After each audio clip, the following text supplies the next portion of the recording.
Hello, I'm Jamie Johnson. Welcome to another segment of Western Wisconsin Journal. And today, my guest is Diane Odeen, who's running for the 30th District Assembly. Diane, welcome to the show. Thank you, Jamie. And we should start by admitting that right off the bat, Diane happens to be a law partner in our same firm. And how long have you been with Lohman Abdo? I believe it's been 9 years. 9 years, okay, time flies. And truth and true confessions, too. The very first time I met you, Jamie, you were running for this same seat in the 80s. That's right, yeah. When we had Dean Knutson, who you're running against, on, I guess we didn't talk about so much old times because that's like more than it's three censuses ago. And but anyway, I guess we should talk about this race in 2012. And at this point, people are starting to get a little bit of political overload. The presidential commercials are, lining the airways, and we still have 8 weeks to go to the general election. And we've had some election fatigue with our spring nonpartisan elections, and then a recall election and a primary for this fall. But let's get into, first of all, we define the district, the 30th Assembly District, and we have this, we'll have this up on the screen for our viewers. It includes basically the western part of St. Croix County, but does not include any of Somerset Township. No. It's just St. Joe, Hudson, and Troy, which are the western three, and then the next line in, which would be part of the southern part of Richmond Township, Warren Township, which includes the city of Roberts, Kinnickinnick Township, and then all of River Falls Township, and of course River Falls City. Is that right? Yes, that's correct. It has essentially one township and one city in Pierce County, and the rest is approximately a third, I would think, of St. Croix County. So you can easily drive 30 minutes from one end of the district to the other. That's very true. It's much more compact than many assembly districts, in part because St. Croix County for the past 10 years has been the fastest growing area of Wisconsin. So the district, when you ran for it a couple redistrictings ago, stretched, I believe, from all Somerset to Maiden Rock. That's right, yeah, almost down to Pepin County and up to Somerset, and did not include Roberts. So right. there is Roberts and Kinnickinnick and Warren Township are new to this district. Mm-hmm. And I've talked to some voters in Roberts who are rather surprised that they've been separated from Hammond. So. Well, let's talk about Diane Odeen a little bit. What your background? Tell us, where were you born and raised? And I was born in Black River Falls, Wisconsin. I grew up on my family's dairy farm. It had been in my family for about almost 100 years when I was born. My dad grew up there. My grandmother grew up there. Her dad did. We milked about 55 head of Holstein cows. I was in 4-H for 9 years. I'm the oldest of 4 kids. I have 3 younger brothers. My mom was a teacher in the local high school. My dad was a farmer, but he also got involved in the community and was for a while in the school board, was very active in farm organizations, including what was then Tri-State Breeders Cooperative and then became Accelerated Genetics. And he left the farm to take a vice president position with Accelerated Genetics. So we sold the farm and don't have it anymore, but it was a great place to grow up. Speaking from somebody who grew up on a farm, it is a great place to grow up. Well, that's where you grew up. Now, what brings you to our district? How long have you been a district resident? And let's tell us a little bit about your immediate family. Well, I went to college in Appleton, Wisconsin at Lawrence University, where I met Mike Kalo, who I eventually married. He's from Mayville, Wisconsin, so we both have deep Wisconsin roots. Mike and I went to graduate school together at the University of Minnesota and then spent a couple years out in Portland, Oregon, and then moved back when Mike took a faculty position at the University of Wisconsin at River Falls. That was in 1992, 20 years ago. We've raised our 2 girls there and have been there ever since. Okay. And your girls are both in college now? Yes. Yep. They're 18 and 20 years old, so they're off at school. Okay. So 20 years now living in River Falls. Yep. And obviously we know now that you have been working with Lohman Abdo for the last 9. What did you do in that interim? Well, when I first came to River Falls, Plan A was to be a college professor like my husband, but the job market wasn't very conducive to that. This was '92, and I was, my graduate degree is in theater, so I did some freelance directing. I helped found the River Falls Community Theater, which is still a vibrant community organization, and eventually I decided that I needed to do something new, so when my girls were age 3 and 1, I went to law school. At age 35. I went to Hamline University, so I commuted back and forth, and that's how it all started. So, as many people do, commuted from River Falls into the cities, and when did you finish law school then? In '98, then I clerked for a year for Justice Edward Stringer, who is on the, was then on the Minnesota Supreme Court for a year. And then I started work for a small law firm that does plaintiffs' employment work. Worked there for about 4 years, and then moved to Loma Abdo. Okay. Well, that gives us some background then in your education. Why don't you tell us a little bit of your qualifications for running for public office then? Your opponent, has been in, municipal government before being elected this last 2 years to Assembly and getting baptized by fire, I guess, with all the goings on down in Madison. But what do you believe qualifies you to get down into that fracas down in Madison? Well, like I learned from my parents, I've gotten involved in the community. It's part of who I am. I've been involved in Rotary. I'm a past president of the River Falls Rotary Club.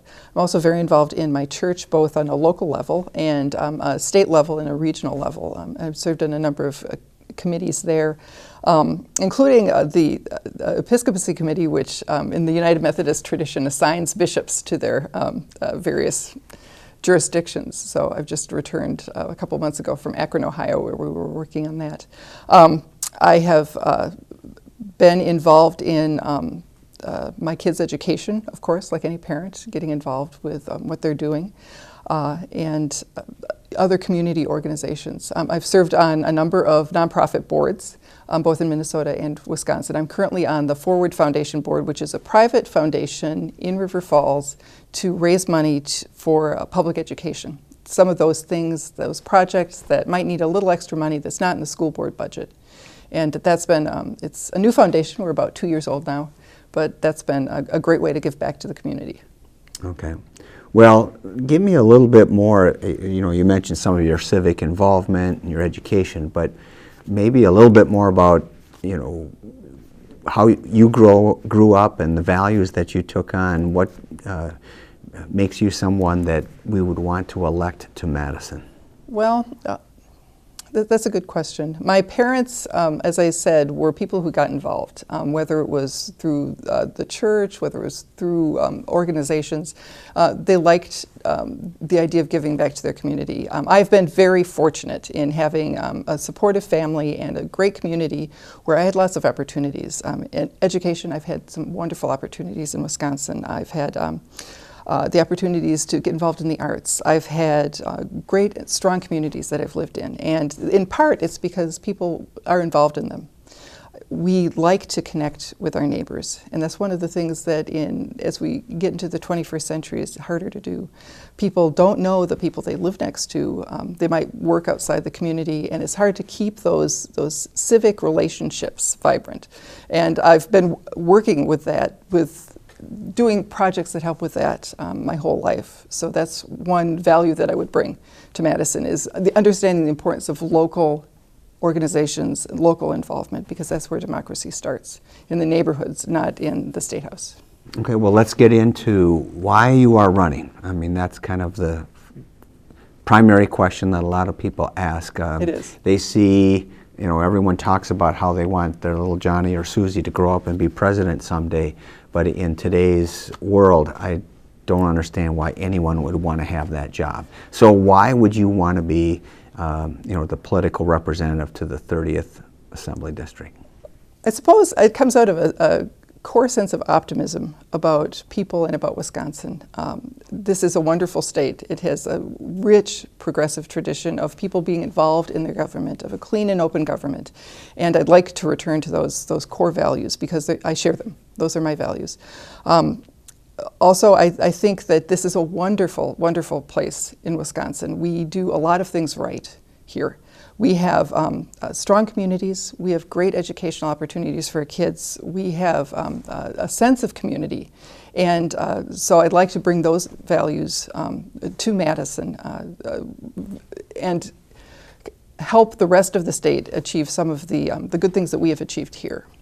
Okay. Well, you mentioned, a spirit or a sense of civility and so forth.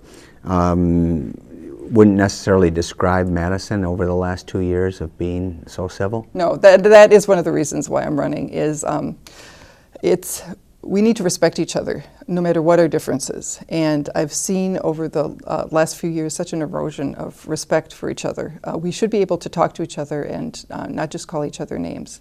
And I'd like to return a sense of civility and fairness. I have, in working in organizations in the community, and as a lawyer, I frequently deal with people who have different opinions than I do.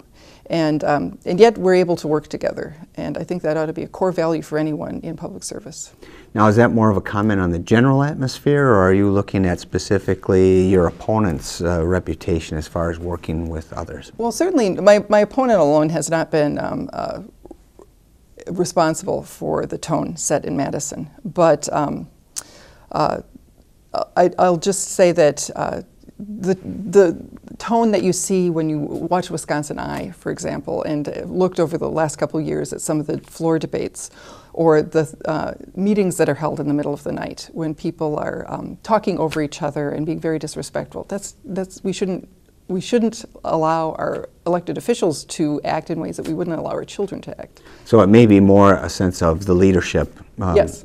Down in Madison as opposed to your opponent or other individual members. Yes, I think that the leadership in Madison has been anything but civil. For example, I think things came to a head in early 2011 when the 14 senators left for Illinois, and we heard that the Republican leadership in Madison were talking about taking away privileges from their staff, parking privileges, not allowing them to use the copier, taking away their parking spaces and reassigning them to other senators. It seemed petty and kind of indicative of how they felt about their Democratic colleagues, and I found it offensive. And if elected, I would work very hard to sit down with people that I don't agree with. Invite Senator Grothman out for coffee, say. I mean, he and I have a law degree. We certainly must have something in common. Well, let's talk about that. Do you feel, I ran into this a little bit because I was a lawyer, much younger lawyer when I was running the first time, and people were saying, well, you're still young yet and have all these ideals, but what do we need another lawyer in Madison for? So do you have a response to that when you hear that at the doors? Yes. Actually, we have very few lawyers in the legislature now. In the Assembly, out of 99, there are only 12 lawyers. I believe it's maybe 5 out of 33 in the Senate. And certainly we don't need everyone to be a lawyer. We need farmers, we need business people, we need educators, we need a broad variety of people. But right now that's not what we have. We have a lot of full-time legislators, and we have a lot of business people, very few farmers, very few legislators, and only a handful of lawyers. And this makes a difference because the laws that are passed affect people and affect their legal rights. And sometimes frankly, if you're not a lawyer, you might not know all the effects of a law that looks perfectly fine to you, but in practice might be unconstitutional or might have some unintended consequences. Okay. I guess one of the things we haven't discussed, obviously you're running on the Democratic ticket, is that right? Yes, I am. And so why the Democratic Party as opposed to independent or Republican? Well, the Democratic Party, certainly as opposed to the Republican Party now, is much more a party that is concerned with working families.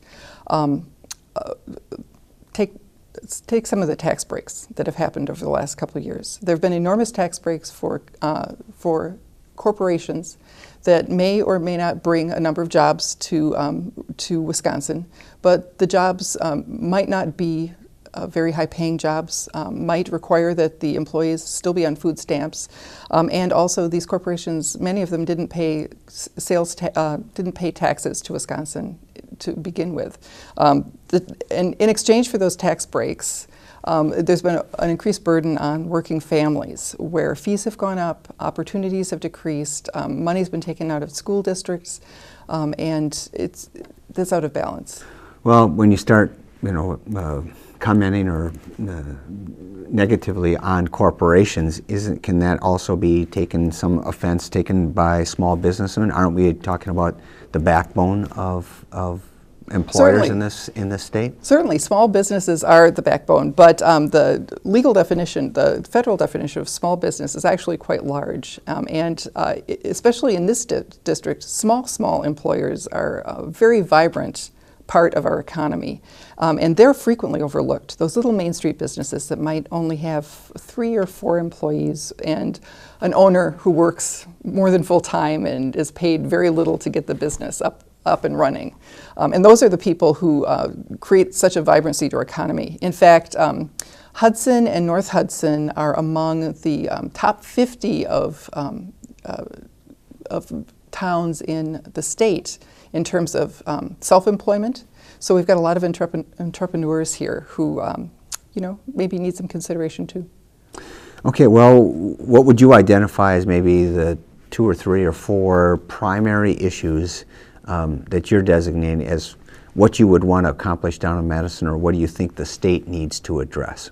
I think the state needs to address its tax system. I know that currently there are some hearings being held in Madison. It's early September. They're being held, I think, last week and this week about some tax issues. There are, I believe, around 70 separate deductions that you can make in Wisconsin taxes. Many for individuals. Many for things that people might do anyway. I think we should take a look at it and make it simpler, and also make sure the tax system is fair. And by fair, are you talking about fair between income brackets? I mean, Wisconsin has a relatively flat income tax in the state compared to some, or are you talking about the difference between corporate versus individual tax system being fair? All of the above. Taxes are complicated. Fairness is a complicated thing. It doesn't mean that you treat everyone the same. For example, if you own a piece of property, circumstances are different. If it's the family farm, it's an older couple, the city has come out to meet it, versus a vacation property, or versus another kind of property in an industrial area. You might own the same amount of property, but your circumstances are different.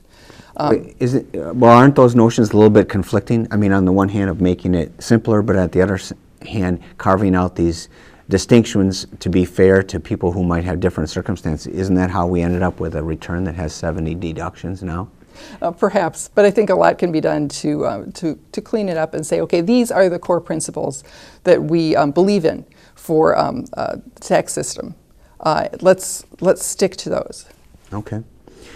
Well, when you talk about core values, you hear a lot of times people talk about raising our children, and I noticed that our state income tax form gives a marriage break or a tax break if the second spouse works, but if the second spouse stays home with kids, whether that's the male or the female, there's no married couple deduction given. And is that one of the things that you might address? Exactly. Okay. Well, okay, so you mentioned taxes right off the bat, and I think a lot of people would look at both at the federal level and the state level, the tax system all the time. Who pays and how much is a big deal. What would be your next issue? I'd actually like to work on the voter ID, the voter registration laws. I think we've swung too far in being restrictive, and I'm very concerned. For example, River Falls has a lot of students. Many communities in our state have a lot of students, and many communities in our state have older people. And I think we should not be about making it more difficult for people to vote. I understand that you don't have to show an ID the day of the election. There's a permanent injunction on that. But changing the rules to make it harder for people to register to vote is a move in the wrong direction. We have long been a state where we trust each other. We trust our neighbors, and part of that was, for instance, allowing neighbors to vouch for each other.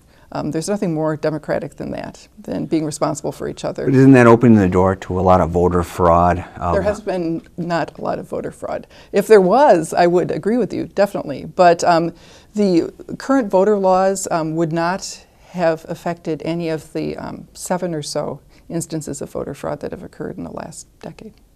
Okay, but there's a lot of anecdotes of, van loads, cargo van loads of people, coming with out-of-state license plates and dumping off people. We have ways to investigate complaints like that. For instance, such a report was made in River Falls that there were busloads of students, but it was never reported, the clerks dispute that any of that happened. And if everyone on the bus is registered, I think they should be allowed to vote. Can out-of-state students that is, whose families live in Minnesota, for instance, that go to school at River Falls, vote in this election? If they've been in, if they've lived there for 28 days and register, yes, they can. Okay, and so that's mostly anyone who started the semester and doesn't necessarily commute to. Right, right. You have to have River Falls as your residence. Now, well, was that the second year that I ran, I believe it was. 98, which was the non-presidential, but the gubernatorial year, Jesse Ventura was running and could not get a UW River Falls student that wanted to vote in Wisconsin. They all wanted, if they were from Minnesota, they wanted to go back to Minnesota to vote. Yeah, he was a high-profile candidate. Yes, but nothing like that this year. Have you talked to many students about this whole issue of voting? Are they afraid that they're about exercising their right to vote, or confused? Have you run into any of that? They are a bit confused because there's a list of different documents that you can use to show your residency and your identity, and it is a little bit confusing because especially if you're a student and you live in a dorm, you might not have a utility bill, maybe you haven't changed your driver's license yet, so it can be a little confusing. The students at UW River Falls have just returned about a week ago, so they're still getting used to their class system, but I imagine more questions will arise as we get closer to the election. Well, certainly for helping clarify the confusion, maybe it helped moving the primary at least to August, when it used to be in September, and it was tough because they were moving in one week and voting in the primary the next. Are there people that cannot register then? Do you have to register before the day of the election, or can you still register? You can still register the day of, but you need to know what documents you need. And and if you don't have them with you at the time, you can even register and cast a provisional ballot, and then you have until the end of the week to bring in the correct documents and have your vote counted. Okay. So taxes, voting, I guess pretty basic things in our democracy. What would be your third issue? Well, the third thing would be to bring the values of Western Wisconsin to Madison. We are a different type of district than Central Wisconsin. We're different than Madison and Milwaukee, and I think sometimes they don't really understand that. For instance, it's very difficult to even get information here about what's happening in Madison. We don't get television, except maybe on cable, that tells us what's happening there. Instead, we get the Twin Cities media, and we know a lot about the Viking Stadium bill or what Governor Dayton's doing, and it's very difficult to know what's going on in Madison. That changed a little bit when, during the past couple of years, when Wisconsin was being covered by the Twin Cities media as kind of an example of this wild state to the east. But in general, when I talk to people, they're a little bit frustrated by the idea that it's hard to know what's going on in Madison and things that affect them. So one thing that I would do, if elected, would be to have office hours here, where regular office hours where people could drop in, ask me questions, learn about what's going on, and talk to me here rather than having to go to Madison. Is that not done by very many legislators, office hours? Well, I don't know about very many legislators, but it's not been done here. There's the occasional town hall meeting with Senator Harsdorf or Representative Knutson, but there aren't regular office hours. Okay. Any other issues that you wanted to run by? I mean, obviously, education, as you've already stated, is something that's important to you. And it's very important to this district, too. We are incredibly blessed in the 30th District by having a lot of top-notch education. To begin with, there are 3 really good school districts in the 30th District: St. Croix Central, Hudson, and River Falls. In the paper this week, Hudson for the 5th year has had this enormously high ACT scores. River Falls is generally a little close behind. And we do that in River Falls and Hudson, actually spending less per student than state average. So we educate our children well, and we do it in a fiscally prudent manner. We also have UW River Falls, which is an excellent regional college, and provides lots of educational opportunities for new students. Students come from Minnesota, also returning students. We have CVTC for technical education, all within this fairly compact district. So you're not just saying that because your husband is an employee. I'm not just saying that. Okay. I'm not just saying that because my husband works there. No. Okay, but do you see the potential, because of what happened with the Governor Walker and the recall and getting the K through 12 teachers quite upset? Do you see there having played out this struggle between the K through 12 system, $4, versus the post-secondary? Well, certainly everyone's competing for the same limited amount of money. I don't see the K-12 and the tech schools and the university as oppositional at all. In fact, I think they're starting to realize they have a lot of things in common. The university system, of course, is always trying to fairly apportion money between Madison and the other schools across the state. So that system has fewer institutions to deal with. And its mission is different, and as is the tech colleges, which have a different funding system. And but both the tech schools and the university are realizing that they've both been cut. They're both in the same boat, and I think they're starting to realize that maybe they have more in common. What about we hear about economy and jobs, mm-hmm. And so. What I'm hearing is a lot of times, it's one thing we're talking about job creators and giving them tax breaks so that they can create these openings, but what I'm hearing is that there are a lot of openings, just not a lot of people qualified for those jobs, and many times it requires the people that had got training 20, 25 years, 30 years ago, in my case when I was back in college, that they're not qualified for these new tech jobs anymore. Mm-hmm. Do you think that both the university and the technical schools need to be able to move to the 21st century and be able to look at retraining people that may be in their late 30s, 40s, even 50s? There certainly need to be opportunities for these people, for people who need to sharpen up their skills or maybe learn a new set of skills. But I'm also cautious about saying that that education is just about job skills.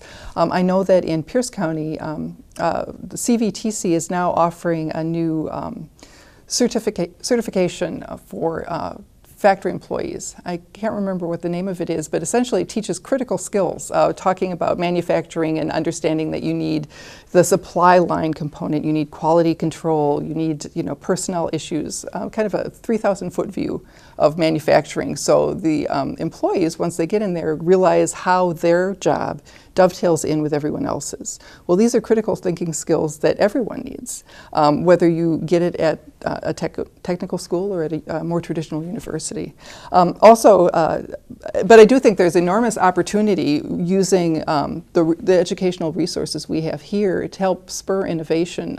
River Falls has a great little industrial park with some high-tech businesses, including biodiagnostics, which does DNA sequencing of seeds, interfacial solutions, and many of the people who work at those and other businesses in the industrial park have close ties with the university. And the city leaders are also talking about having some more collaboration between the university and private business development. So I think we've got a great opportunity to kind of bring some of those higher tech 21st century jobs to the area.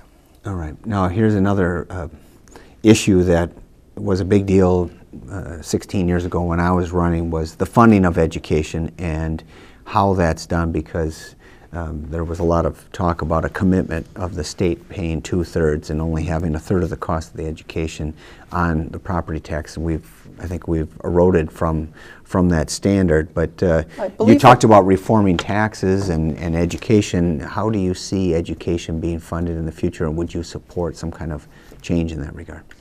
I would, because what we've got now isn't working in many circumstances. And I'd like to look at all sides of that issue before I come out definitively and say, I support a specific measure of reform. But I do know that for like the Hudson School District and the River Falls School District, only half of the money now comes from the state, or a little less, and half is funded by property taxes. Well, that's that might be a balance that we want to keep, but I think we need to be very careful about how that the funding is fair and offers opportunities to kids in every school district, whether it's in Plainfield, Wisconsin, where my mom grew up, or an affluent suburb of Milwaukee, or Menominee, or Ellsworth, or Roberts. Okay.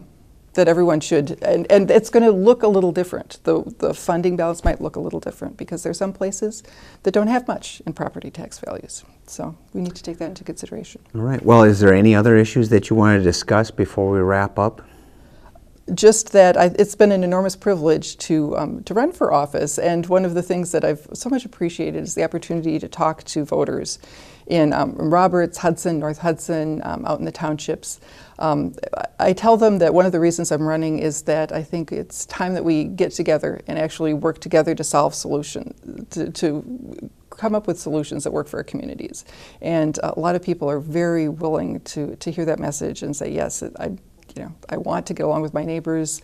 I know we're all in this together, and it's time to work together. Well, and if we ran into some of the issues, but I'm sure that there's a lot more. So do you have a website where people could go to learn more about you and your campaign? I do. It's www.dianeodeen.org. And can you spell the Diane Odeen Sure, part? hopefully you can put it up on the screen too. Right. DIANEODEEN.org.